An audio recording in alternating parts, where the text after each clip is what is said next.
ada yang bertanya, siapa superband pertama di dunia? Jawabannya adalah The Beatles. Band asal Inggris ini pernah mencetak rekor ditonton 73 juta orang dalam sekali show-nya di sebuah acara televisi di Amerika. Peristiwa itu lalu menjadi penanda dimulainya British Invasion, periode baru penjajahan Inggris di dunia lewat budaya pop.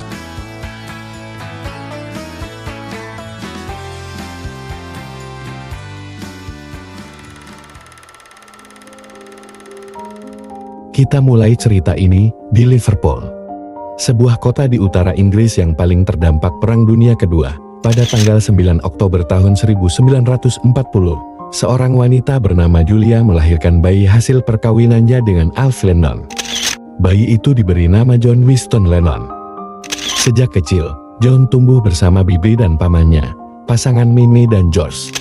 Keluarga besar menganggap Julia bukanlah ibu yang baik. Hal itu membuat Julia lebih seperti bibi bagi John ketimbang ibu kandungnya. Namun justru Julia lah yang pertama kali mengenalkan John pada musik. Julia membelikan John sebuah banjo, alat musik petik yang mirip gitar. Baru ketika John jatuh cinta pada rock and roll, ia mulai belajar gitar.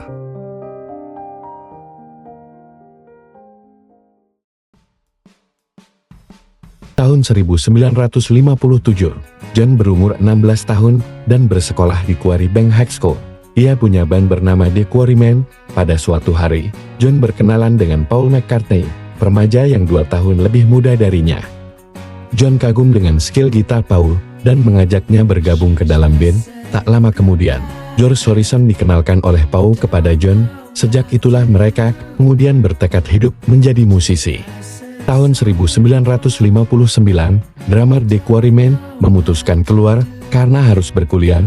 Sejak itu mereka memakai nama John and the Moondogs dan manggung dengan formasi John, Paul dan George. Setahun kemudian, seorang teman John bernama Stuart Stacken bergabung sebagai basis dan mengusulkan Beatles sebagai nama band mereka. Tahun 1960 The Beatles resmi dibentuk menjadi nama band rock and roll dengan merekrut Pete Best sebagai drummer. Setahun kemudian, Stuart keluar dari band dan meninggalkan posisi bass untuk Paul. Pete Best juga tidak bertahan lama, karena saat rekaman tahun 1962 di EMI Studio yang kemudian dikenal dengan Abbey Road Studio, Pete Best digantikan oleh Ringo Starr. Dan inilah formasi lengkap The Beatles yang mendunia: John Lennon, Paul McCartney, George Harrison, dan Ringo Starr.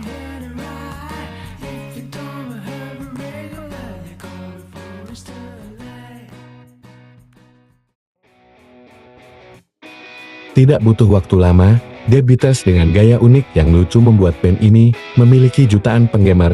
Fenomena ini disorot media dengan sebutan Beatlesmania. Tahun 1964, saat diundang ke Amerika Serikat di acara The Ed Sullivan Show, John Lennon dan kawan-kawan mampu menyihir setengah populasi Amerika untuk diam di rumah menonton mereka di televisi. Rumor menyebut, pada hari show itu dilaksanakan, tingkat kejahatan di Amerika Serikat sampai turun drastis. Lagu-lagu The Beatles selalu menempati posisi 5 teratas dalam tangga lagu Amerika. Di tahun yang sama, mereka melakukan tur dunia pertamanya. Sambutan luar biasa dari jutaan Beatlesmania membuat band ini semakin tak terbendung popularitasnya.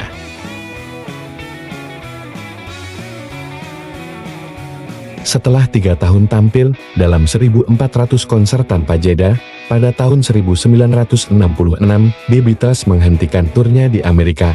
Alasannya karena lelah gara-gara kencangnya teriakan penonton membuat musik mereka tidak bisa didengar. John Lennon bilang mereka lebih mirip artis yang cuma datang lalu diteriakin penggemar, padahal mereka lebih ingin musiknya didengar.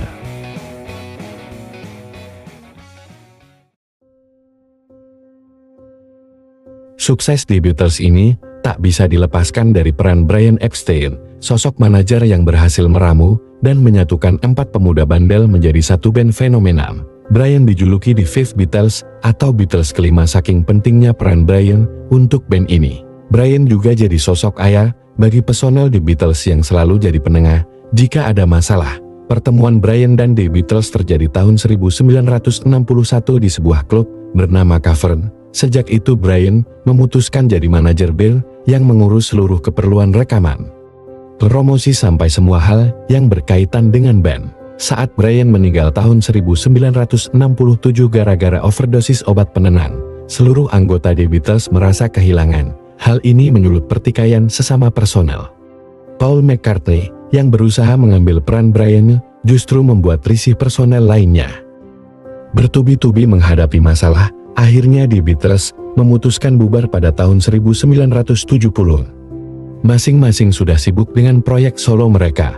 Hubungan renggang yang paling disorot adalah hubungan antara John Lennon dan Paul McCartney. Selain karena dari lingkungan yang sama, dua orang itulah yang menjadi tulang punggung band The Beatles hingga bisa sebesar dan fenomenal lewat lagu-lagu yang mereka ciptakan. Tahun 1975, setelah mengasingkan diri dan menjauh dari teman-teman bandnya, John Lennon bilang hubungannya dengan Paul McCartney sudah membaik dan mereka berencana untuk kembali bermusik bareng lagi. Belum sempat dilakukan, John Lennon meninggal karena ditembak penggemarnya sendiri pada tahun 1980.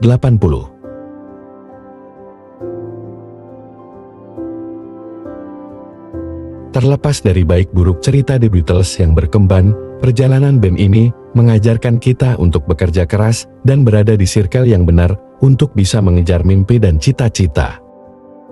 Sampai hari ini, The Beatles tercatat sebagai musisi dengan penjualan album terbanyak di seluruh dunia, dengan perkiraan penjualan mencapai 600 juta unit.